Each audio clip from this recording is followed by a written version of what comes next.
नमस्कार, good morning, शुभ प्रभात। मैं हृदय मिश्र आप सभी का स्वागत करता हूं। कैसे हैं आप सभी लोग? आई होप आप सभी लोग अच्छे होंगे और अपनी पढ़ाई को बहुत ही बेहतर ढंग से कर रहे होंगे। देखिए, स्वागत है आप सभी लोगों का आपकी अपनी सबसे प्यारी क्लास सुबह सुबह 8 बजे, यानी कि चाय के साथ, मस्ती के साथ, धूम के साथ आपकी क्लास करंट अफेयर्स की आज से हो रही है स्टार्ट।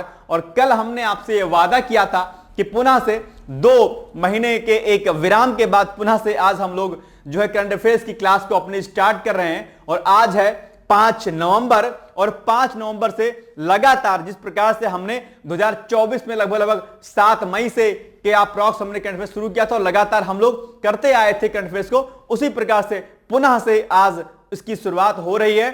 और आप एग्जाम कोई भी देंगे, कोई भी एग्जाम आप दीजिएगा, उन सभी एग्जाम के लिए हमारा ये करंट अफेयर्स फायदेमंद रहेगा।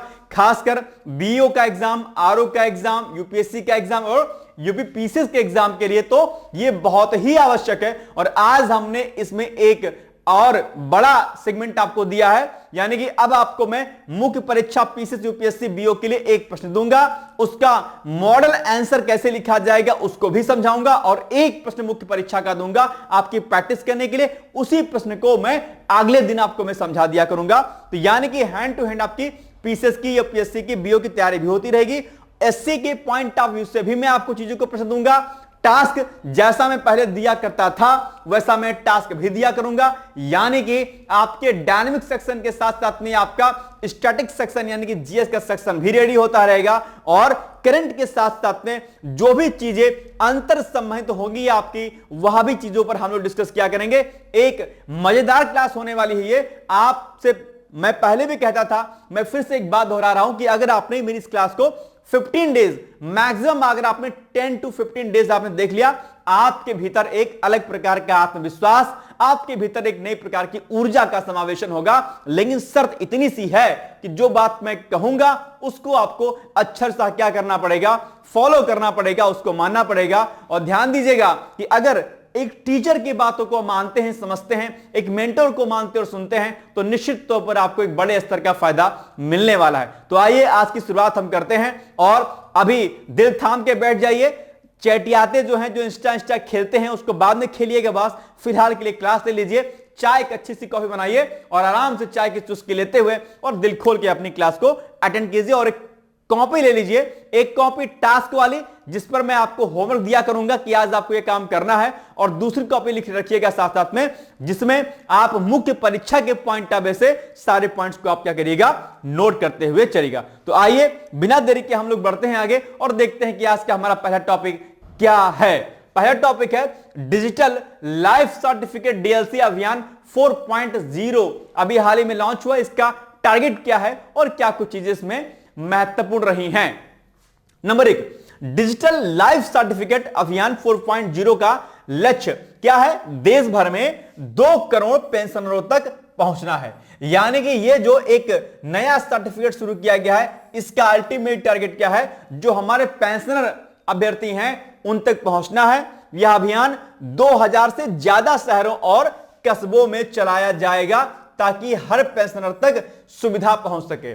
सिंपल सी बात है कि सामाजिक सशक्तिकरण के हम आगे बढ़ रहे हैं, और ऐसे में जो हमारा एक जो एक पेंशनर वर्ग है अपने आप में, उसको खुशहाली देना, उसकी सहायता करना सरकार का लक्ष्य होना चाहिए। और इसी के एवज में दरअसल इस प्रोग्राम को शुरू किया गया है। यह अभियान सरकार के डिजिटल इंडिया और ईज ऑफ लिविंग मिशन का हिस्सा है। अब पेंशनर को बैंक या दफ्तर जाने की जरूरत नहीं पड़ेगी।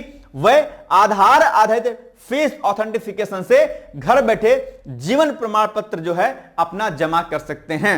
यानी कि जो भी हमारे पेंशनर हैं उनको अब ज्यादा भाग दौड़ करने की आवश्यकता नहीं होगी, बल्कि अपना फेस ऑथेंटिफिकेशन के माध्यम से अपनी चीजों को वो घर बैठे कर सकते हैं। और इसीलिए यह जो डिजिटल लाइफ सर्टिफिकेट अभियान है 4.0, इसकी शुरुआत अभी हाल ही में की गई है। ठीक है, जो सीनियर सिटीजन हमारे हैं, जो बुजुर्ग वर्ग हमारा, उनको यह जो है लक्षित करता है। और साथ ही साथ में जो दिव्यांग पेंशनर हैं, उन दिव्यांग पेंशनरों तक यह सेवा उनके घर के दरवाजे पर पहुंच रही है, जिसे इंडिया पोस्ट पेमेंट बैंक जो है क्या कर रहा है, संचालित कर रहा है। ठीक है, इसके अलावा इस अभियान में बैंक, ठीक है, और इसके अलावा इंडिया पोस्ट रेलवे और कई सारे जो चीजें हैं इसमें पेंशनर एसोसिएशंस और जैसे सभी बड़े विभाग जो है इसमें मिलकर के काम कर रहे हैं। एनआईसी का पोर्टल रियल टाइम में यह दिखाता है कि किस संस्था ने कितने डीएलसी जारी कर दिए हैं और इसका उद्देश्य है कि तकनीकी के जरिए पेंशनरों का जीवन आसान बनाया जाए, पुराने नियमों को हटाया जाए और डिजिटल सशक्तिकरण जो है किया जा सके। ध्यान रखिएगा, एक टर्मिनोलॉजी आपके सामने आ गई, क्या? डिजिटल सशक्तिकरण यानी कि डिजिटल एम्पावरमेंट। ठीक है, ये एक नई टर्मिनोलॉजी है और इस पर आपके जो है प्रश्न बच सकता है आपके निबंध में और आपके जो है मुख्य परीक्षा में। अभी बीओ की नई वैकेंसी आने वाली है, उसमें 3 प्रकार के प्रश्न आते हैं, शॉर्ट, वेरी शॉर्ट और लॉन्ग। उसमें जो है डिजिटल सशक्तिकरण क्या है, इस पर आपसे राय पूछ सकता है, आपके सुझाव पूछ सकता है और इस पर डिटेल्स में एक्सप्लेनेशन भी आपसे व्याख्या करने के लिए पूछ सकता है। डिजिटल सशक्तिकरण पर निबंध भी आपकी परीक्षाओं में आ सकता है, चाहे बात बीओ की हो, आरओ की हो या फिर बात आपके यूपीएससी के एग्जामिनेशन की हो। ठीक है ना, तो ये पॉइंट आपको सारे के सारे क्या करने हैं, याद रखने हैं। ठीक है, कोई दिक्कत तो नहीं है इसमें आपको। आइए आगे बढ़ते हैं। अब इसी पर आपके सामने कूट आधारित जो है क्या बन जाएगा, एक प्रश्न बन जाएगा। अब आइए देखते हैं कि इसका उत्तर क्या हो जाएगा। निम्नलिखित कथनों पर विचार कीजिए। Number 1 point, digital life certificate अभियान 4.0 का लक्ष्य देश भर में 2 करोड़ पेंशनों तक पहुंचना है। क्या बताइए, पॉइंट सही कि नहीं सही है? ठीक है, अभी बताइएगा। दूसरा, यह अभियान केवल रक्षा मंत्रालय के पेंशनरों के लिए चलाया जाएगा। क्या यह सही लग रहा है आपको? मुझे तो भाई नहीं सही लग रहा, देखो सीधी सी बात है। ठीक है, आगे, यह अभियान सरकार के डिजिटल इंडिया और ईज ऑफ लिविंग मिशन का हिस्सा है। हाँ बिल्कुल है।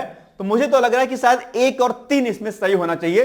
क्या लगता है आपको कि केवल 3 सही है या फिर 1 और 3 सही है? जरा जल्दी अपनी कॉपी में इसको लिखिए और फिर देखिए कि उसका उत्तर क्या होगा।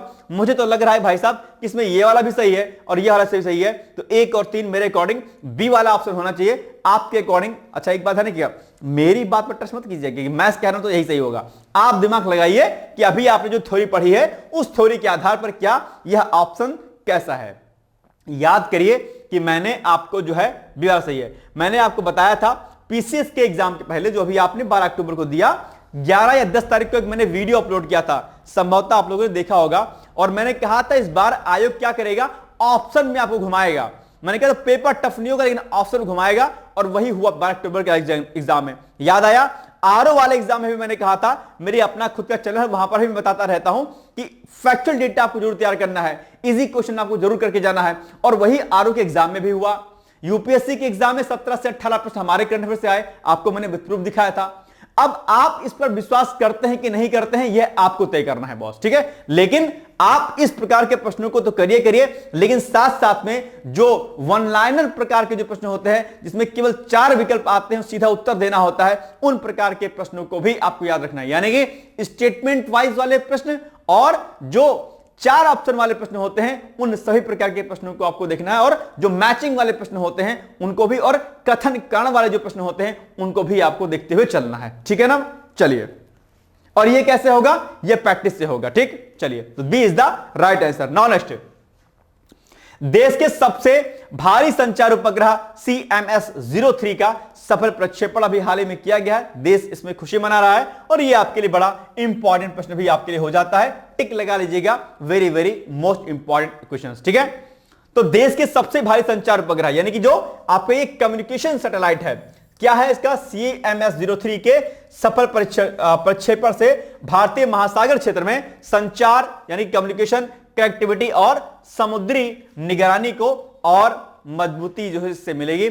यानी कि ये जो हमारा महासागरीय क्षेत्र है अपने आप में, इस ये सामरिक दृष्टिकोण से कहीं ना कहीं इस जो है इसके इस संचार उपग्रह के लॉन्च होने पर कहीं ना कहीं हमारी जो सिक्योरिटी है यानी कि जो हमारा सामरिक दृष्टिकोण से कहीं ना कहीं हम क्या होंगे, मजबूत होंगे। यानी कि हमारा डिफेंस सेक्टर इससे जो है क्या होगा, मजबूत होगा। ठीक है ना, कुछ खास बातें हैं इसमें, आइए देख लेते हैं इसके बारे में कि इसे दरअसल LVM-3M5 रॉकेट, जिसे बाहुबली भी कहा जाता है, ने CMS-03 सैटेलाइट को सफलतापूर्वक उसकी तय कक्षा में स्थापित किया। अब आपके एग्जाम में यह प्रश्न खूब बनता है, जैसे जब भी कोई उपग्रह को लॉन्च किया जाता है तो उस जो लॉन्च किया गया उपग्रह है उसको दरअसल किस रॉकेट के माध्यम से उसको लॉन्च किया गया, यह प्रश्न अक्सर पूछा जाता है। तो आपको याद रखना है, ये जो देश का सबसे भारी संचार उपग्रह है, कम्युनिकेशन जो सैटेलाइट है, जिसको हम लोग CMS-03 के नाम से जानते हैं, दरअसल इसे हमने LVM-3M5 नामक रॉकेट से क्या किया है, इसको लॉन्च किया है। मिलॉर्ड पॉइंट को नोट कर लीजिए, और चटियाएंगे तो चटियाता रह जाइएगा बॉस, है ना, क्या कीजिएगा फिर। और जो साथ में कहता है कि चलेंगे साथ, छोड़ जाएगा, है ना, मत में चटियाइए। आइए, इस लॉन्च ने भारत की तकनीकी आत्मनिर्भरता और भारी सैटेलाइट लॉन्च करने की क्षमता को एक बार पुनः से क्या कर दिया है, साबित कर दिया है, प्रूफ कर दिया, ठीक है ना बॉस। आइए, इसरो के प्रमुख कौन है, अध्यक्ष कौन है, डॉक्टर नारायण। जरा इनका नाम भी याद रखिएगा, हो सकता है कि आपसे इसरो के अध्यक्ष के बारे में पूछ ले। तो इनके अनुसार भारत ने अपने सबसे भारी GEO कम्युनिकेशन सैटेलाइट को लॉन्च कर इतिहास रच दिया है। भारतीय स्पेस सेक्टर अब और ऊंचाइयों तक जो है बढ़ रहा है, इससे भारत की आंतरिक सुरक्षा और मजबूत होगी अपने आप पे, ठीक है ना बॉस। आइए, अब इसी पर आपके सामने आ गया एक अच्छा सा क्वेश्चन क्या है कि CMS-03 उपग्रह को किस रॉकेट के माध्यम से लॉन्च किया गया। जो प्रश्न अभी मैं कह रहा था वही पूछ लिया गया है। तो हमने आपको अभी बताया था उसका नाम क्या रॉकेट का। ए ऑप्शन है PSLV C55, GSLV F12 और LVM-3M5 और SSLV D3। तो अभी हमने आपको बताया था LVM-35 जो है इसी से इसको लॉन्च किया गया है। ये देखिए यहां पर ये लिखा हुआ है, ठीक है ना, कोई दिक्कत तो नहीं है। यानी कि इसका आंसर क्या हो जाएगा बॉस, इसका आंसर हो जाएगा आपका ऑप्शन नंबर सी। कोई दिक्कत तो नहीं है। आइए आगे बढ़ते हैं। नेक्स्ट है आयुष्मान भारत प्रधानमंत्री जन आरोग्य योजना। ये न सिर्फ भारत की बल्कि वैश्विक स्तर पर यानी कि ग्लोबली अगर आप देखेंगे तो ये विश्व की सबसे बड़ी स्वास्थ्य योजना है। कौन सी, प्रधानमंत्री आपका जो ये जो जन आरोग्य योजना है, आयुष्मान कार्ड योजना आप जानते होंगे जिसको, ठीक है। इसमें कई सारे पॉइंट्स आज आपने देखे होंगे कि सरकार ने दरअसल सार्वभौमिक स्वास्थ्य यानी कि सभी लोगों तक स्वास्थ्य की सुविधाएं मिल सके, इसके प्राप्त करने के लिए दरअसल 30 सितंबर, डेट याद रखिएगा, 23 सितंबर 2018 को आयुष्मान भारत प्रधानमंत्री जन आरोग्य योजना की शुरुआत की थी। अब ये डेट आपको याद करनी है क्योंकि मैंने कई बार आपसे कहा है कि जो प्रमुख पुरानी योजनाएं होती हैं उनसे प्रश्न आपके एग्जाम में पूछ लिया जाता है, राइट। यह दुनिया की सबसे बड़ी ऐसी सार्वजनिक स्वास्थ्य सेवा योजना है जिसमें करोड़ों कमजोर भारतीय परिवारों का नामांकन किया गया। यह विश्व की सबसे बड़ी स्वास्थ्य योजनाओं में से एक है, एक क्या बल्कि यही है अपने आप में बड़ी, ठीक। दूसरा, अब इसके अलावा कुछ ऐसी योजनाएं हैं जो आपको जाननी चाहिए जिनके बारे में प्रश्न बनता है, जहां पर हम सार्वजनिक स्वास्थ्य की बात करते हैं और लोगों को जो स्वास्थ्य कि खराब होने के दृष्टिकोण से, पैसे की ना होने की वजह से जो है अकाल मृत्यु को प्राप्त करते थे, उनके लिए सरकार ने क्या कुछ प्रयास किए हैं, उनसे संबंधित कुछ योजनाओं के बारे में थोड़ा सा हम जानकारी प्राप्त कर लेते हैं। तो राष्ट्रीय स्वास्थ्य नीति 2017 आप जानते होंगे, इसके बारे में आपके एग्जाम में कभी कभी हो सकता है आपसे शॉर्ट नोट्स लिखने के लिए पूछ ले। ये क्या है, तो राष्ट्रीय स्वास्थ्य नीति 2017 देश में बदलती स्वास्थ्य देखभाल चुनौतियों का समाधान करती है, क्योंकि प्रौद्योगिकी में प्रगति, सामाजिक आर्थिक स्थितियां विकसित होती हैं और रोग पैटर्न में बदलाव होता है, जैसे कि पारंपरिक संक्रामक रोगों के साथ साथ में गैर संचारी रोगों जैसे जीवन शैली से जुड़ी बीमारियों का आना, ठीक है। तो इससे जो है जब इसको लॉन्च किया गया तो निश्चित तौर पर इससे बड़े स्तर पर जो है जो आर्थिक रूप से जो कमजोर वर्ग था उनको जो है इससे एक बड़ा बेनिफिट जो है इस नीति से दिखाई दिया, ठीक है। चलिए, आयुष्मान भारत के तहत जो है अन्य स्तंभों में शामिल कुछ योजनाएं हैं, जैसे कि आयुष्मान आरोग्य मंदिर। यह सुनिश्चित करते हैं कि प्राथमिक स्वास्थ्य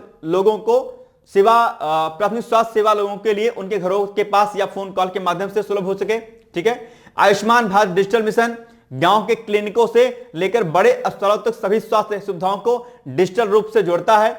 यह डॉक्टरों को दूरदराज और ग्रामीण क्षेत्रों में टेलीमेडिसिन जैसे वीडियो कॉल और ऑनलाइन परामर्श के माध्यम से रोगियों का इलाज करने में सक्षम बनाता है। टेलीमेडिसिन आजकल बड़ा चर्चाओं में रहता है, आप जानते होंगे।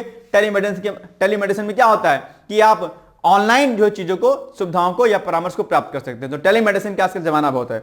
आजकल टेक्नोलॉजी तो ऐसी आ गई हैं कि आप हैं लखनऊ में, आपका एक कोई ऑपरेशन करना है और एआई के माध्यम से अमेरिका में बैठा डॉक्टर वहीं से जो है आपको जो है क्या कहते हैं, आपको टेक्नोलॉजी के माध्यम से वहीं पर कमांड दे करके मशीनों के माध्यम से आपका ऑपरेशन यहीं से हो जाएगा। भाई साहब इतनी खतरनाक टेक्नोलॉजी आजकल आ गई है, ठीक है, मतलब डॉक्टर साहब को वहां से आने की आवश्यकता नहीं है।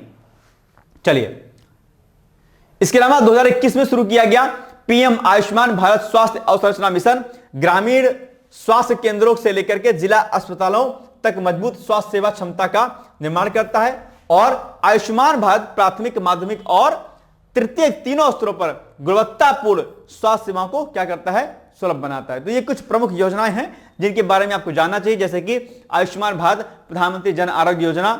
इसमें जो है सामाजिक आर्थिक रूप से वंचित परिवारों को माध्यमिक और तृतीयक देखभाल सेवाओं और अस्पताल में भर्ती होने के लिए प्रतिवर्ष कितना 5 लाख रुपए तक का स्वास्थ्य कवरेज प्रदान करती है।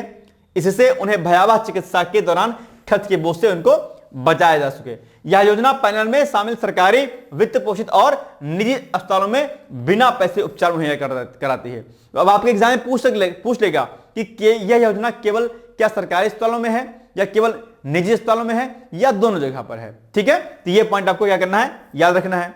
इसके आगे आयुष्मान आरोग्य मंदिर, यह भी आप जानते होंगे, तो इसमें भी दरअसल यह भारत का दूसरा स्तंभ है। आयुष्मान आरोग्य मंदिर प्राथमिक स्वास्थ्य सेवा को लोगों के घरों और भी नजदीक और सुलभ बनाते हैं। इनका उद्देश्य मातृ एवं शिशु स्वास्थ्य सेवाओं के अलावा गैर संचारी रोगों, उपासामक और पुनर्वास देखभाल, मुख नेत्र और एएनटी देखभाल आदि जैसे चीजों पर ध्यान देते हुए स्वास्थ्य सुविधाओं को देना है। अच्छा, गैर संचारी रोग क्या होते हैं भाई साहब, जरा बताइएगा मुझे। गैर संचारी रोग क्या होते हैं, जरा मुझे बताने का प्रयास कीजिएगा। तो इस प्रकार से कुछ योजनाएं हमने यहां पे लिखी हुई, उनके बारे में पढ़ लीजिएगा। इसी प्रकार से आपका आयुष्मान भारत डिजिटल मिशन भी है, इसके बारे में भी आप थोड़ा सा पढ़ लीजिएगा, ठीक है। ये हो सकता है कभी कभी पूछ ले आपसे, जैसे अगर कभी स्वास्थ्य से संबंधित कोई योजना अगर पूछ लिया आपके एग्जाम में, या भारत के स्वास्थ्य व्यवस्था पर प्रश्न पूछ लिया, तो इन सारे पॉइंट को आप मुख्य परीक्षा में मेंशन कर सकते हैं, ठीक है। चलिए अब बताइए आप लोग, आयुष्मान भारत डिजिटल मिशन के संदर्भ में निम्नलिखित कथन सही हैं या नहीं विचार कीजिएगा, ठीक है। कौन सा कथन सही कौन सा गलत है आपको बताना है। नंबर 1, यह मिशन 2021 में शुरू किया गया था। यह आभा यानी कि आयुष्मान भारत हेल्थ अकाउंट के माध्यम से प्रत्येक नागरिक को एक विशिष्ट स्वास्थ्य पहचान संख्या प्रदान करता है। इसका मुख्य उद्देश्य ग्रामीण और दूर क्षेत्रों में टेलीमेडिसिन को बढ़ावा देना है। जरा मुझे बताइएगा किसमें से कौन सा ऑप्शन सही है। क्या सभी ऑप्शन सही हैं, या 1 और 3 सही है, या केवल 2 और 3 सही है, या फिर 1 और 2 सही है? जल्दी से फटाक से कमेंट करके मुझे बताने का प्लीज प्रयास आप कीजिएगा। बताइए बॉस क्या हो जाएगा इसका उत्तर एग्जैक्टली। देखना है जोर कितना बाजू कातिल में। जल्दी से कमेंट करिए और मुझे फट से बताइए कि इसका उत्तर एग्जैक्टली क्या हो जाएगा। इसका उत्तर मेरे अकॉर्डिंग हो जाएगा ऑल ऑप्शंस आर राइट, ठीक है। डी कथन बिल्कुल सही बात है। इसमें सभी कथन क्या है आपके सही, यानी कि 1, 2 और 3 के तीनों कथन क्या है इसमें सही है आपके, ठीक है। चलिए नेक्स्ट है emerging science and technology innovation conclave 2025 का अभी हाल ही में उद्घाटन किया गया है। किसके द्वारा? तो आपके देश के प्रधानमंत्री हम लोग के पीएम मोदी हैं, यानी कि पीएम मोदी जी के द्वारा 3 नवंबर को, डेट याद रखिएगा। कई बार जब प्रमुख कोई आयोजन होता है तो आरओ और बीओ जैसी परीक्षाओं में या वनडे एग्जाम जो आपके एक दिवसीय परीक्षाएं होती हैं उनमें दरअसल क्या होता है कि डेट आदि पूछ लेता है कि यह आयोजन जो हुआ वो किस डेट को हुआ। पीसीएस में भी पूछा जाता है बॉस, ऐसा नहीं है, ठीक है। तो 3 नवंबर को भारत मंडपम में emerging science and technology innovation conclave 2025 का उद्घाटन किया गया। इस इवेंट के दौरान उन्होंने 1 लाख करोड़ रुपए के रिसर्च डेवलपमेंट और इनोवेशन फंड को लॉन्च किया कि इन्होंने पीएम मोदी जी ने, ठीक है।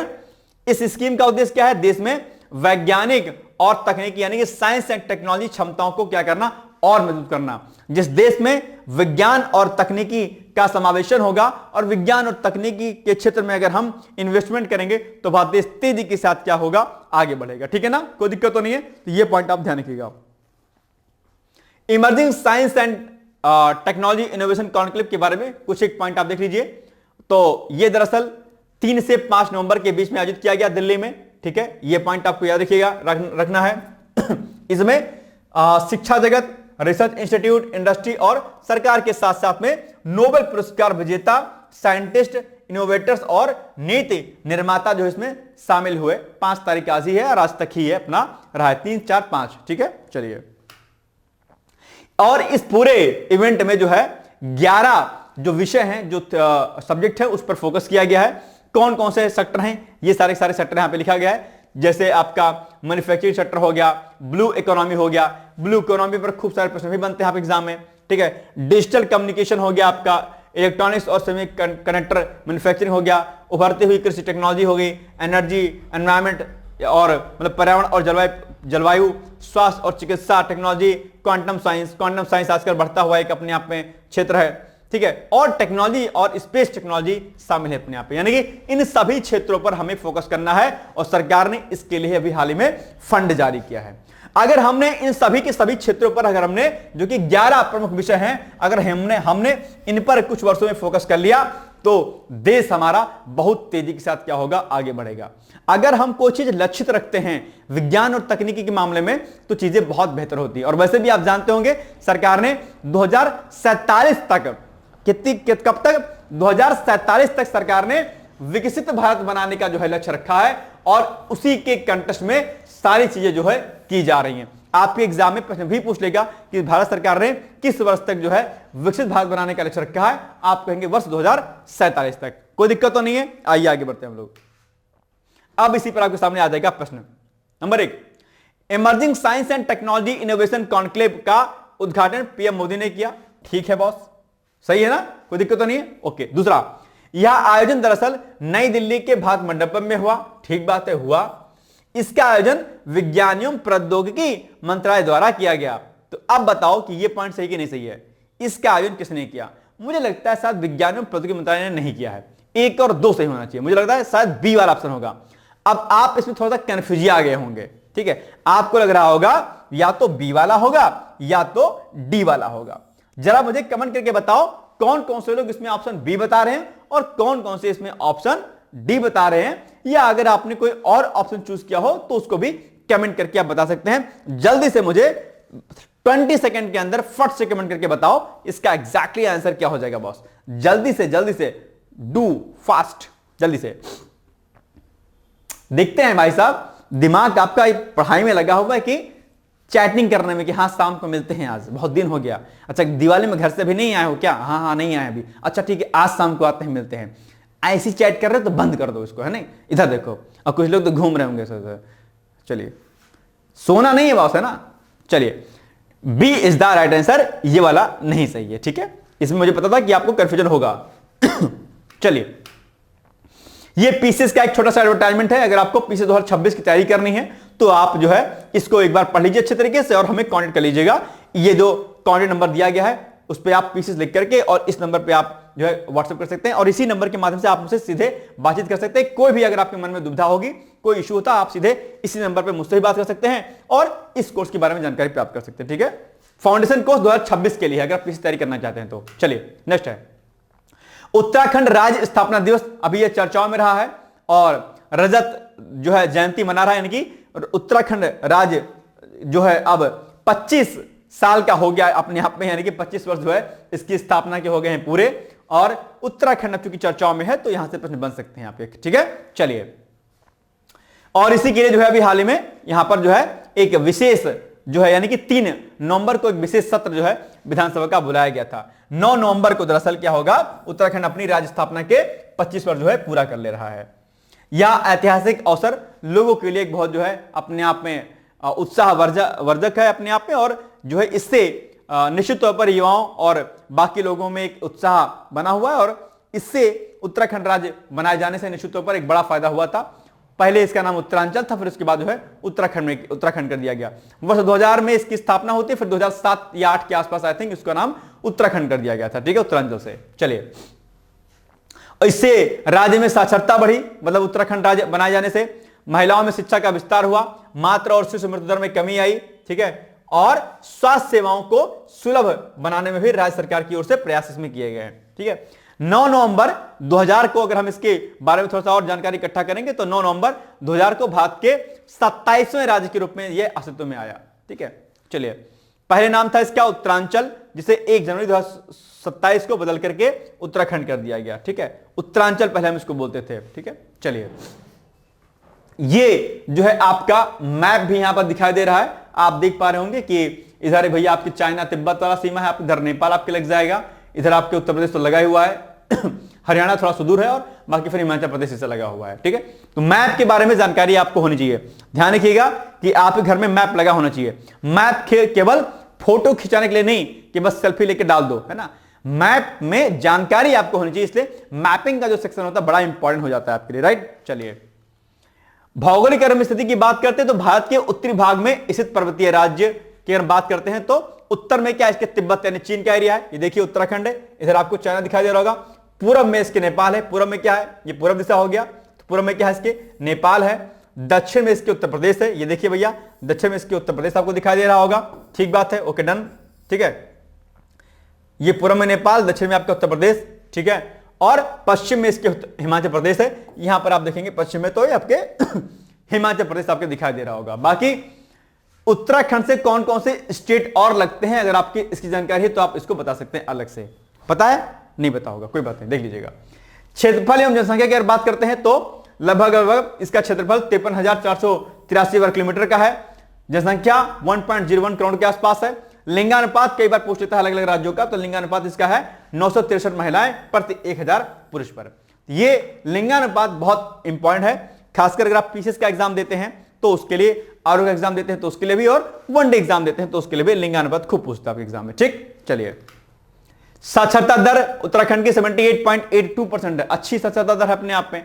राज्य पशु जो है इसका कौन सा है, कस्तूरी मृग है। राज्य पक्षी आपका मोनाल है। राज्य वृक्ष आपका बुरांस है। राज्य पुष्प आपका ब्रह्मकमल है। ठीक है, याद रखिएगा इस बात को भी।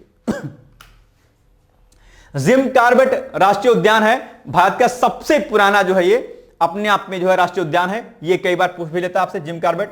राजाजी राष्ट्रीय उद्यान हरिद्वार देहरादून से लगता हुआ है। आप अगर हरिद्वार गए होंगे तो राजाजी, जब आप हरिद्वार से देहरादून जाते हैं तो बीच में जो एक जंगल पड़ता है वो राजाजी नेशनल पार्क का हिस्सा है। ठीक है, नंदा देवी राष्ट्रीय उद्यान यूनेस्को विश्व धरोहर स्थल में शामिल है अपने आप में। और वैली ऑफ फ्लावर्स फूलों की घाटी जो कि यूनेस्को की विश्व धरोहर स्थल में शामिल है, यह भी हल्द्वानी में जो है ये आपका दिखाई देगा है। कौन, ये आपका जो वैली ऑफ फ्लावर यानी कि जो फूलों की घाटी है। ठीक है, ये 4 पॉइंट भी आपको यहां पर विशेष तौर पर याद रखने हैं। याद रहेगा पॉइंट। चलिए अब आप बताइए कि साल 2025 में उत्तराखंड अपनी स्थापना के कुल कितने वर्ष पूरे कर रहा है। अभी हमने आपको बताया रजत जयंती मना रहा है, यानी कि 25 साल पूरे होने। तो बस 25 साल कहां पर लिखा है, सी वाले ऑप्शन में लिखा है, यानी कि सी इज द राइट आंसर। कोई दिक्कत तो नहीं है। आइए शिक्षाविद रामदरस मिश्र का भी हाल ही में क्या हुआ, निधन हो गया, और इसके लिए पीएम मोदी ने ट्वीट करके जो है शोक संवेदना व्यक्त की है। ध्यान रखिएगा दोस्तों कि जब भी किसी के निधन पर या किसी अन्य ऐसी बात पर राष्ट्रपति के द्वारा या पीएम के द्वारा या अन्य कोई बड़े गणमान्य मंत्री आदि के द्वारा अगर कोई स्टेटमेंट बड़ा दिया जाता है तो वो चीज आपके एग्जाम में पूछ ली जाती है अक्सर। ठीक है, जैसे निधन तो बहुत सारे होते रहते हैं, लेकिन पीएम मोदी अगर किसी खास व्यक्ति के निधन पर अगर ट्वीट करते हैं तो वो ऐसा प्रश्न जो है आपके एग्जाम में पूछ लिया जाता है। ठीक है, तो आइए इनके बारे में जरा जान लेते हैं। हाल ही में विख्यात साहित्यकार और शिक्षाविद रामदरस मिश्र का निधन हो गया है। अगर इनके बारे में कुछ हम फैक्चुअल डेटा की बात करते हैं तो अगर हम निधन की तिथि की बात करते हैं तो 31 अक्टूबर 2025 को इनका निधन हुआ नई दिल्ली में। आयु 101 साल के थे। जन्म इनका होता है 12 अगस्त 1924 को डुमरी गांव, गोरखपुर, उत्तर प्रदेश में। तो गोरखपुर वाले जानते होंगे इस गांव को, डुमरी गांव फेमस गांव है। में से प्रमुख कृतियां इनकी हैं बहुत सारी, जैसे कि कविता संग्रह आंख की हंसी, मैं तो यहां हूं। उपन्यास इनका क्या है, पानी के प्राचीर और जल टूटता हुआ। कहानी इनकी है कहानी संग्रह में खाली घर और छुटकारा। उनका साहित्य भारतीय गांवों की सादगी और मानवीय मूल्यबोध का प्रतिनिधित्व करता है अपने आप में। ध्यान रखिएगा, अब ये चूंकि चर्चाओं में रहे हैं तो आप एग्जाम में सीधे यही पूछ लेगा कि आंख की हंसी नामक कविता के लेखक कौन है, तो आप बता दीजिएगा कि कौन है। तो जब भी कोई व्यक्ति निधन हो तो उनके बारे में डिटेल्स जानकारी आपको होनी चाहिए, याद रखिएगा। ठीक, अगर हम पुरस्कार एवं सम्मान की बात करते हैं तो वर्ष 2025 में पद्मश्री से इनको सम्मानित किया गया था। ठीक है, और साहित्य अकादमी पुरस्कार इनको 2015 में दिया गया और व्यास सम्मान इनको 2011 में दिया गया। ठीक है, इसके अलावा भी कई अन्य प्रमुख पुरस्कार भी इनको दिए जा चुके हैं। अब आप बताइए इस पर प्रश्न कि डॉक्टर रामदरस मिश्र को वर्ष 2025 में किस सम्मान से नवाजा गया था। बताओ, पद्म भूषण, पद्म विभूषण और या फिर पद्मश्री, ये देखो लिखा हुआ है यहाँ पर, ठीक है, ये देखो पद्मश्री, तो पद्मश्री कहां पर है, सी वाला ऑप्शन में है, बस हो जाएगा, सी इज द राइट आंसर, कोई दिक्कत तो नहीं है। चलिए नेक्स्ट है, स्वस्थ नारी सशक्त परिवार अभियान के तहत 3 गिनीज वर्ल्ड रिकॉर्ड अभी हाल ही में बने हैं। बड़ा अच्छा प्रश्न है, बड़ा अच्छा टॉपिक है, यह भी आपको क्या करना है, याद रखना है। महिलाओं से संबंधित और युवाओं और महिला, युवा और किसान, अगर इन 3 व्यक्तियों से संबंधित अगर चीजें रहती हैं चर्चाओं में तो डेफिनेटली प्रश्न आपके एग्जाम में पूछा जाता है। ठीक है, आइए देखते हैं क्या कुछ है। तो भारत सरकार ने, भारत में स्वस्थ नारी सशक्त परिवार अभियान, ध्यान रखिएगा, एक बड़ा इंपॉर्टेंट पॉइंट है, स्वस्थ नारी सशक्त परिवार।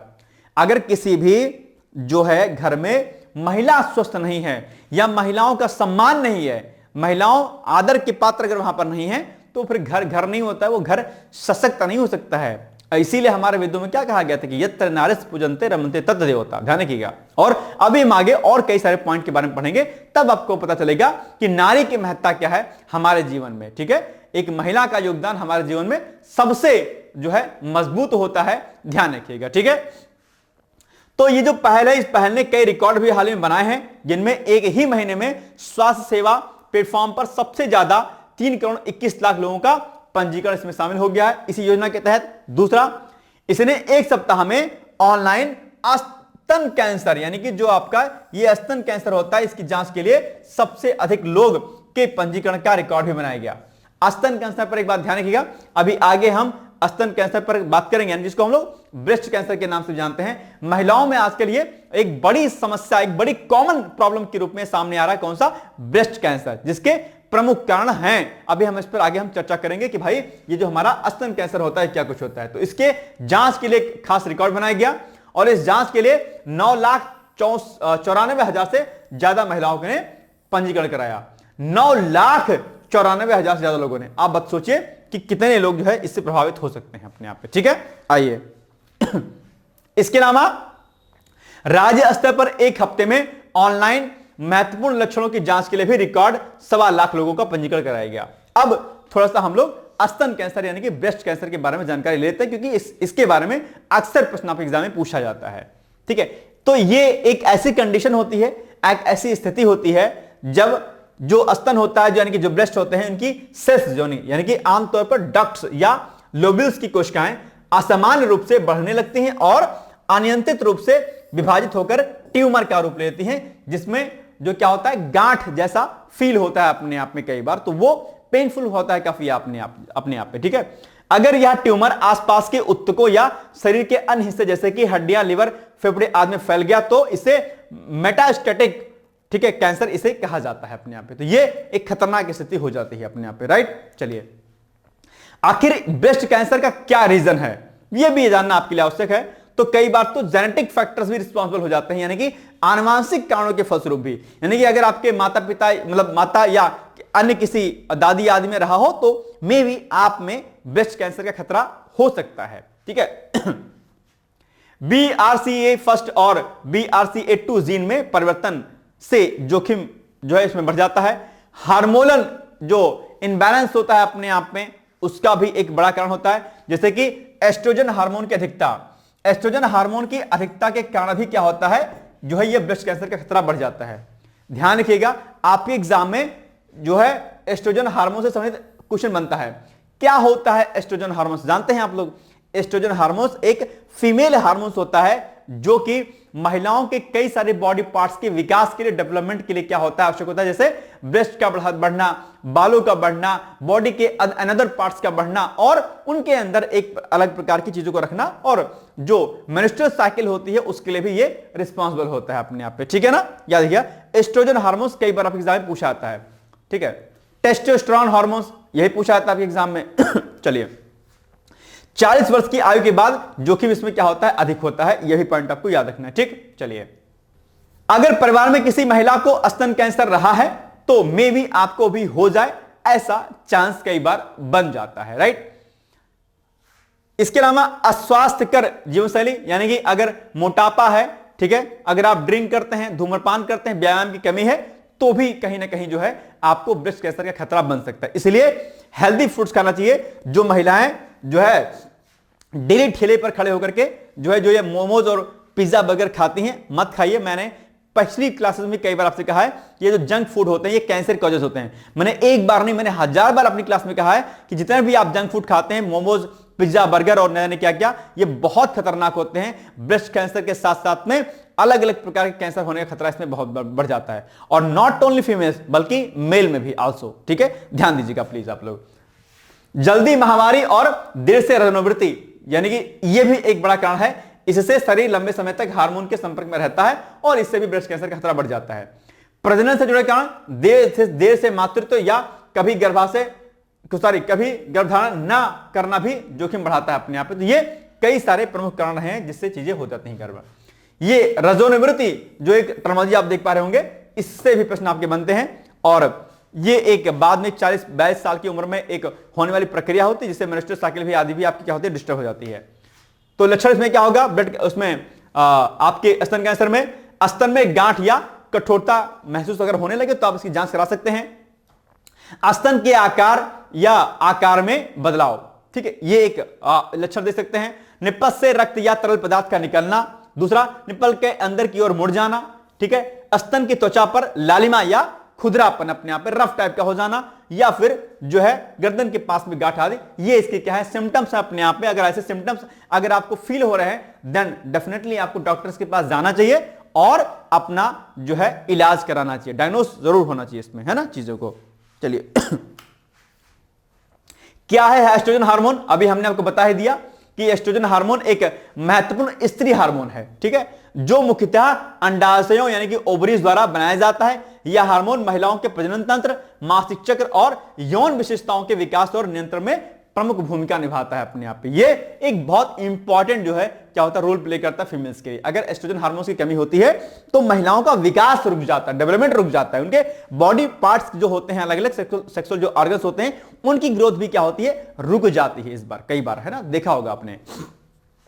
रजोनिवृत्ति क्या है अपने आप में, तो रजोनिवृत्ति एक जैविक प्रक्रिया है, एक बायोलॉजिकल एक अपने आप में सिस्टम है जो महिलाओं में लगभग 45 से 55 वर्ष की आयु के बीच स्वाभाविक रूप से होती है। और यह एक अवस्था होती है जब महिलाओं के मासिक धर्म यानी कि पीरियड्स अस्थायी रूप से बंद हो जाते हैं और गर्भधारण की प्राकृतिक क्षमता क्या हो जाती है, समाप्त हो जाती है।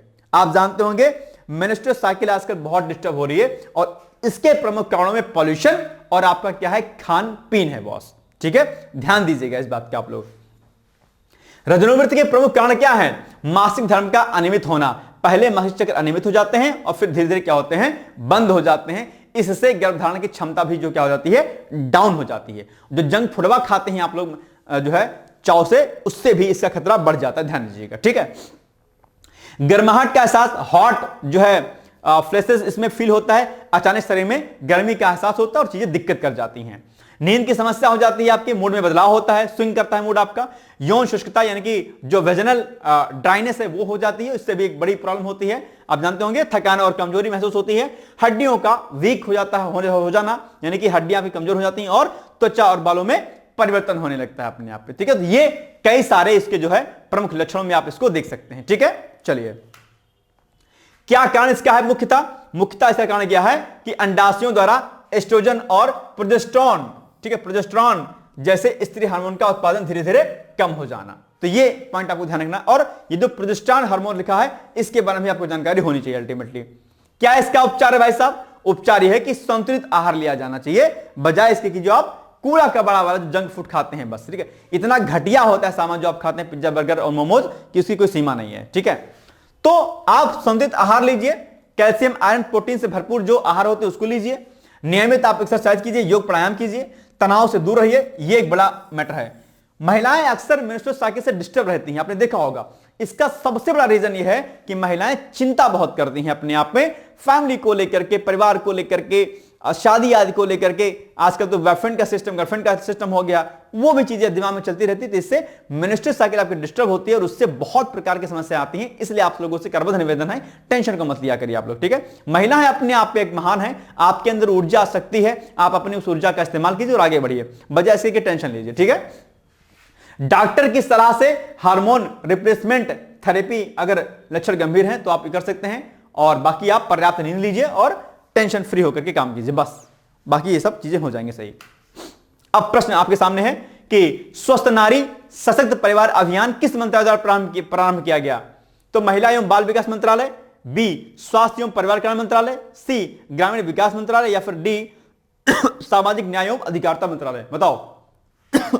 माफ कीजिएगा, जल्दी से कमेंट करके बताओ इसका आंसर बेसिकली क्या हो जाएगा। Please give me your answers right now. बोलिए भाई साहब। इसका उत्तर होगा सी, यानी कि ग्रामीण विकास मंत्रालय के द्वारा। नाउ नेक्स्ट, भारतीय मानक ब्यूरो के महानिदेशक हैं, उनकी अभी हाल ही में नियुक्ति हुई है। क्या नाम है उनका? उनका नाम हो जाएगा भैया संजय गर्ग। संजय गर्ग जी को अभी हाल ही में जो आपका ये भारतीय मानक ब्यूरो है, जिसको हम लोग BIS के नाम से भी जानते हैं, तो इनके महानिदेशक के रूप में इनकी नियुक्ति की गई है। ठीक है, और 1 नवंबर 2025 से उन्होंने अपना पदभार ग्रहण कर लिया है, और ये 1994 बैच की क्या है, वरिष्ठ IAS अधिकारी हैं। ठीक है, और BIS के महानिदेशक के रूप में गर्ग IEEC में भारत की राष्ट्रीय समिति के अध्यक्ष के रूप में भी कार्य करेंगे अपने आप पे। ठीक है, चलो।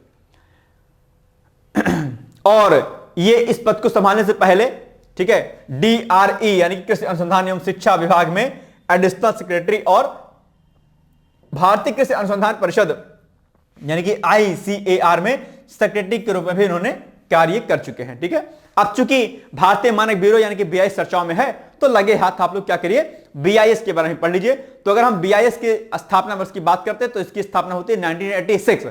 किस तारीख को? 23 दिसंबर 1986 को। मुख्यालय इसका हेडक्वार्टर कहां पर है? नई दिल्ली में है। अधिनियम किस अधिनियम के तहत इसकी स्थापना की गई थी? तो bureau of Indian standard act 1986 के अधिनियम के तहत इसकी स्थापना की गई थी। बाद में संशोधित अधिनियम 2016 भी इसमें पारित हुआ था। ठीक है ना। चलिए, इसका उद्देश्य क्या है?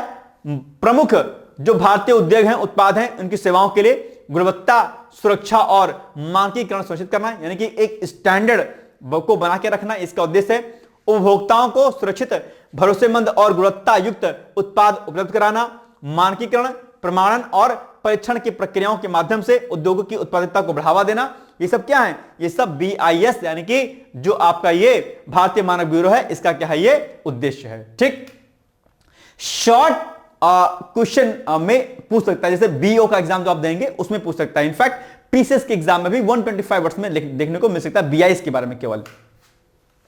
क्या इसका फंक्शन है? फंक्शन इसके कई सारे हैं, जैसे कि भारतीय मानक यानी कि इंडियन स्टैंडर्ड बनाना और प्रकाशित करना। ISI मार्क आप देखते होंगे, कोई जब प्रोडक्ट आपके सामने आता होगा तो हम क्या कहते हैं, उसमें लिखा रहता है ISI। ठीक है, बचपन में हम लोग जब किसी चीज पर ISI लिखा रहता था तो हम लोग कहते थे अगर ISI लिखा है तो ये असली है, ISI नहीं लिखा तो ये लोकल है, नकली है। याद है शायद बचपन में हमने खूब इसका इस्तेमाल किया है कि भैया इस पर तो ISI का जो लेबल लगा हुआ, ये असली है, ISI नहीं तो लोकल है, लोकल है ना। चलिए, इसके अलावा हॉलमार्क प्रमाणन यानी कि सोने और चांदी के आभूषणों के लिए है। इको मार्क पर्यावरण अनुकूल उत्पादों के लिए दिया जाता है। अलग से आपके एग्जाम में प्रश्न भी पूछता है कि इको मार्क किन प्रोडक्ट पर लगाया जाता है, तो इको मार्क जो पर्यावरण के अनुकूल जो प्रोडक्ट होते हैं उनको इको मार्क दर्जा दिया जाता है। लेबोरेटरी मान्यता और परीक्षण सेवाएं प्रदान करना, उपभोक्ता जागरूकता कार्यक्रम चलाना और राष्ट्रीय एवं अंतर्राष्ट्रीय मानक संस्थाओं के साथ में सहयोग करना, ये सारे क्या है BIS के क्या है कार्य हैं अपने आप पे। ठीक है, अब आप बताइए कि अभी हाल ही में भारतीय मानक ब्यूरो यानी कि BIS के महानिदेशक के रूप में किसकी नियुक्ति की गई है? ए ऑप्शन है Rajesh Bhushan, B option Sanjay Garg, C option Ajay Mathur और डी ऑप्शन आपका राजू टोपनो। क्या हो जाएगा? बी यानी कि Sanjay Garg. B is the right answer. ठीक, चलिए, अब आपके सामने एक छोटा सा अभ्यास प्रश्न है जिसका उत्तर आपको कमेंट बॉक्स में देना है। मैं उम्मीद करता हूं कि आप इसका उत्तर मुझे जरूर देंगे। प्रश्न क्या है? भारतीय मानक ब्यूरो यानी कि BIS की स्थापना कब की गई? तो ये आपके सामने 4 ऑप्शन दिए गए हैं, उनमें से इनमें से एक ऑप्शन सही है। एक आंसर आपको देना है, जल्दी से कमेंट करके प्लीज आप इसका उत्तर मुझे जरूर दीजिएगा। नेक्स्ट है, ये प्रश्न आपको मुख्य परीक्षा के अभ्यास के लिए है। अब आप इस प्रश्न का उत्तर चाहे आप UPSC के पॉइंट ऑफ व्यू से लिखें, चाहे आप UP PCS के पॉइंट ऑफ व्यू से लिखें, चाहे आप BEO की जो वैकेंसी आने वाली है उसके पॉइंट ऑफ व्यू से लिखें, चाहे आप BPSC या उत्तराखंड PCS या CGPSC या अदर स्टेट PCS के एग्जाम में लिखें, कहीं भी लिखें, लेकिन आपको इसका उत्तर लिखना और मुझे बताना है। यानी कि सांप्रदायिकता की परिभाषा दीजिए और इसके प्रमुख प्रकारों का उल्लेख कीजिए। बड़ा अच्छा सा प्रश्न है, इसको लिखिएगा और इसको लिखने के बाद आप मुझे इसका उत्तर बता सकते हैं। कल हम इसके बारे में आपको एक फ्रेमिंग करके आपको बता देंगे, लेकिन आज एग्जांपल मैं आपको देता हूं कि जैसे कि एक प्रश्न आपके सामने दिया गया है कि प्रश्न क्या है, मॉडल अभ्यास प्रश्न मैंने दिया है आपको, इसी तरीके से जिस तरीके से इसका उत्तर मैंने आज यहां पर बताया है, ठीक इसी प्रकार से कल मैं इसका उत्तर आपको यहां पर मैं दूंगा। तो प्रश्न क्या है कि राजनीति का अपराधीकरण भारतीय लोकतंत्र के लिए गंभीर खतरा क्यों माना जाता है, इसके कारणों और परिणामों पर चर्चा कीजिए। यह बड़ा अच्छा सा प्रश्न है, इसको आप लिख सकते हैं। इसमें 130 जो अब अमेंडमेंट हुआ उसके बारे में जानकारी प्राप्त करा सकते हैं इसमें आप, ठीक है। तो प्रस्तावना में इसमें क्या लिखना पड़ेगा कि राजनीति का अपराधीकरण का अर्थ क्या है, इसको एक बार डिटेल्स में आप समझा दीजिएगा। फिर ये देखिए सारी बातें यहां पर लिखी गई हैं कि किस किस प्रकार से क्या क्या चीजें करती हैं और कुछ कुछ जो रिपोर्ट्स आदि हैं उसके बारे में जानकारी आप दे सकते हैं। इसके बाद मुख्य भाग में आप जो है लिख दीजिएगा अलग अलग से कि भाई राजनीति के अपराधीकरण के क्या कारण हैं, उन कारणों पर आप उल्लेख कर दीजिएगा। देखिए अलग अलग तरीके से हमने यहां पर सब सारे कारण यहां पर लिखे हैं, देखिए ठीक है। जैसे कि राजनीतिक दलों का अवसरवादी रवैया, ठीक है, चुनावी राजनीति का धन बल और बाहुबल पर निर्भर होना, ठीक है, कानून व्यवस्था की कमजोरी, न्याय प्रक्रिया की कमी, ठीक है, ये सब चीजें जो है आप यहां पर लिख सकते हैं, ठीक है। फिर राजनीति के अपराधीकरण के परिणाम क्या हैं, तो लोकतंत्र की विश्वसनीयता पर संकट हो रहा है, इससे परिणाम में नीति निर्माण गुणवत्ता में गिरावट हो रही है, सुशासन और विधि का शासन कमजोर होता है, राजनीतिक हिंसा और भय का वातावरण बनता है, सामाजिक न्याय और समानता का ह्रास होता है। ये सारे जो है राजनीति के अपराधीकरण के परिणाम में आप इसको लिख सकते हैं, ठीक है।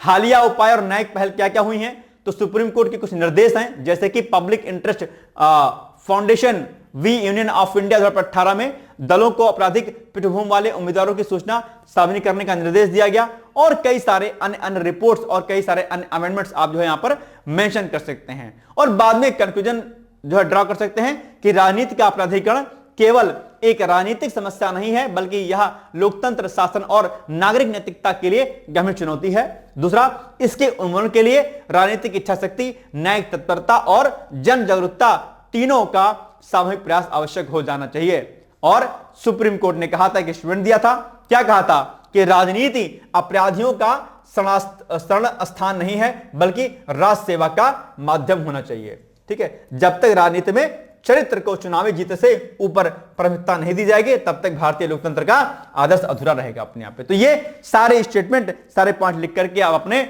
आंसर को लिख सकते हैं। आप इसको एक बार जरा पीडीएफ में आप पढ़ लीजिएगा। पीडीएफ कहां मिलेगी बॉस? पीडीएफ मिलेगी हमारे डिकोड एग्जाम के पब्लिक जो ग्रुप हमारा टेलीग्राम का है वहां पर, ठीक है, रात के 9 बजे। इसके लिए आपको डिकोड एग्जाम का जो है ज्वाइन करना पड़ेगा टेलीग्राम। और बाकी अगर कोई समस्या होती है तो आप हमें डायरेक्टली कॉल कर सकते हैं, हमारे कॉन्टैक्ट नंबर 860, ठीक है, 4444092201, यानी कि 860, ठीक है, 86044092201, ये मेरा कॉन्टैक्ट नंबर है। यहां पर आप बातचीत कर सकते हैं कोई भी अपनी, ठीक है, ये 1 है, ठीक है। और जो भी कोर्सेज हमारे चल रहे हैं, यूपीपीसीएस का, यूपीपीएससी आरआरओ मुख्य परीक्षा 2023 का, तो उन सभी एग्जाम के लिए आप जो है आराम से बैच ज्वाइन करके अपनी चीजों को अच्छे से कर सकते हैं, ठीक है, कोई दिक्कत नहीं है। तो ये सारे पॉइंट हमने आपको यहां बता दिए। अभी अभ्युदय बैच आरओ 2026 के लिए चल ही रहा है, इसके लिए आप दिए गए नंबरों पर आप संपर्क कर सकते हैं, ठीक है। आरओ 2026 और आरओ 2023 मुख्य परीक्षा में एडमिशन लेकर के अपनी तैयारी को अच्छे ढंग से आप कर सकते हैं। ये आज का हमारा जो है महत्वपूर्ण वीडियो हो गया। बाकी अन्य कई सारे कोर्स और चलते हैं, जैसे करंट अफेयर्स का एक अलग से कोर्स चल रहा है, ठीक है, और बीओ का बैच भी लॉन्च हो चुका है, बीओ के बैच में भी आप एडमिशन ले सकते हैं। तो कई सारे कोर्सेज जो हैं उनकी डिटेल्स जानकारी आप इन दिए गए नंबरों पर आप जो है प्राप्त कर सकते हैं, व्हाट्सएप के माध्यम से, कॉल के माध्यम से, ठीक है। तो आज के लिए बस इतना ही। बाकी पढ़िए लिखिए, मस्त रहिए, और जो हमने टास्क आपको दी है, जो हमने चीजें कही हैं, आप उसको एक बार करने का प्रयास जरूर कीजिएगा, ठीक है। बाकी शुभकामनाएं, कल मिलेंगे और लगातार पढ़ेंगे। अब अपने लक्ष्य को और मजबूती के साथ करना है। 2026 में आरओ की वैकेंसी और बीओ की वैकेंसी दोनों आपको देखने को मिलेगी। शुभकामनाएं, बाकी पीछे तो आपका होता रहता है, ठीक है। शुभकामनाएं, ऑल द बेस्ट है, and thank you so much, bye bye, take care, all the best. क्या आप लोक सेवा आयोग उत्तर प्रदेश की आरओ परीक्षा में सफल होकर सचिवालय में समीक्षा अधिकारी जैसे प्रतिष्ठित पद पर चयनित होना चाहते हैं? क्या आपके पास व्यस्त दिनचर्या या व्यक्तिगत परिस्थितियों के कारण नियमित पढ़ने के लिए समय की कमी है, इसलिए एक दिन में आप 8 से 10 घंटे नहीं पढ़ सकते हैं?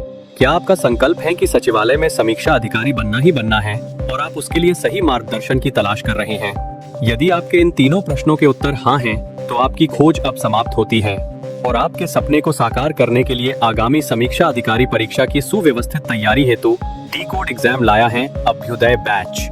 अभ्युदय बैच में आपको आगामी आरओ परीक्षा के प्रारंभिक और मुख्य परीक्षा के पूरे पाठ्यक्रम को अभी से एक साथ बहुत ही बेसिक लेवल से video lecture, PDF notes, test series और उत्तर लेखन कार्यक्रम के माध्यम से पूरे विस्तार से पूर्ण कराया जाएगा। हमारे अभ्युदय बैच की सबसे बड़ी विशेषता है कि इसमें साप्ताहिक टारगेट्स के अनुसार कम से कम 5 घंटे भी पढ़कर कोई अभ्यर्थी पूरा पाठ्यक्रम अच्छे से तैयार करके परीक्षा में सफलता अर्जित कर सकता है। अभ्युदय बैच में अनुभवी और समर्पित शिक्षकों द्वारा आधारभूत मानक पुस्तकों एवं स्रोतों पर आधारित पाठ्य सामग्री उपलब्ध कराई जा रही है, जिससे पाठ्यक्रम को सभी आयामों से कवर किया जा सके। इस बैच में पाठ्यक्रम को इस विस्तार से पढ़ाया जा रहा है कि इसमें प्रवेश लेकर आप न केवल आरओ परीक्षा बल्कि अन्य कई समकक्ष परीक्षाओं को भी एक साथ ही टारगेट कर सकते हैं। यानी इस परीक्षा के पाठ्यक्रम में सम्मिलित सामान्य अध्ययन, सामान्य ज्ञान, सामान्य हिंदी व्याकरण, रीजनिंग, मैथ, हिंदी आलेखन, निबंध आदि के विस्तृत अध्ययन से आप पूर्ण आत्मविश्वास से किसी भी परीक्षा में सफलता प्राप्त कर सकते हैं। उत्तर प्रदेश की पीसीएस प्रारंभिक परीक्षा में भी इस बैच को पढ़कर सफलता प्राप्त की जा सकती है। इस बैच में निर्धारित लक्ष्य के अनुसार एक सप्ताह में मात्र 18 से 20 वीडियो लेक्चर देखने होते हैं, जो आप प्रतिदिन 4 से 5 घंटे का समय निकालकर आसानी से पढ़कर तैयार कर सकते हैं। ये बैच ऑनलाइन जरूर है, परंतु इस बैच में छात्रों और शिक्षकों के बीच सीधे संवाद के लिए प्रक्रिया निर्धारित है, जिससे अभ्यर्थी अपनी शंकाओं का व्यक्तिगत समाधान प्राप्त कर सकते हैं। आपके संकल्प को सिद्धि तक पहुंचाना ही अभ्युदय बैच की आधारभूत संकल्पना है। हमारा ये आत्मविश्वास संस्थान के 5 वर्षों की कठिन साधना की परिणति है। डी-कोड एग्जाम संस्थान अपने 5 वर्षों के सफर में आरओ परीक्षा में 45 से अधिक चयन सुनिश्चित करवाकर एक विश्वसनीय संस्थान के रूप में विख्यात है। इसलिए बिना किसी संशय के पूर्ण विश्वास के साथ आप भी हमसे जुड़कर अपनी सफलता का नया अध्याय लिख सकते हैं। इस बैच से जुड़ने के लिए हमारे संस्थान के नंबर 8604409201 अथवा 9506742546 पर व्हाट्सएप या कॉल करके बैच की पूरी जानकारी प्राप्त की जा सकती है। अभी 500 शुरुआती छात्रों को विशेष छूट भी प्रदान की जा रही है, इसलिए इस अवसर का लाभ उठाने के लिए अतिशीघ्र प्रवेश लेकर अभ्युदय बैच से जुड़े। प्रवेश के लिए अभी संपर्क करें और शुल्क में छूट प्राप्त करें।